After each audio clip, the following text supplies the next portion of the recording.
हैदराबाद के एक खिलाड़ी की 3 वर्ष की उम्र में उसकी मां की मृत्यु हो जाती है। 8 वर्ष की उम्र में उसके पिता दूसरी शादी कर लेते हैं। ये कहानी है अनिकेत वर्मा की। उसकी जिंदगी में एक रिश्ता और एक फरिश्ता, दोनों की कहानियां मैं आप सभी को सुनाता हूँ। उसके चाचा अमित वर्मा 8 वर्ष की उम्र जब अनिकेत वर्मा की थी तो उसका देखभाल करने लगते हैं, क्योंकि उनकी मां की मृत्यु हो जाती है और उनके पिता दूसरी शादी कर लेते हैं। और फिर उसके बाद अनिकेत वर्मा को उसके चाचा वहाँ से भोपाल ले जाते हैं अपनी दादी माँ के घर। वहाँ से क्रिकेटिंग करियर की शुरुआत होती है। अनिकेत वर्मा पहले रेलवे के लिए खेलते हैं, लेकिन वहाँ पर जब उनकी ताल नहीं गलती है तो फिर उनका एडमिशन अंकुर एकेडमी में करा दिया जाता है। लेकिन अब इतनी फीस कहाँ से आएगी? 18 वर्ष की उम्र में अनिकेत वर्मा के चाचा जी ने गैराज में काम करना शुरू किया।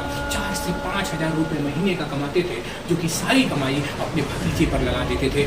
इसके बाद भी जब उनके क्रिकेटिंग करियर का एडमिशन और फीस का जुगाड़ नहीं हो पा रहा था तो अंकुर एकेडमी ने उनकी फीस नहीं लिया तथा उनकी शिक्षा का भी ख्याल अंकुर एकेडमी में त्यागी सर ने रखा।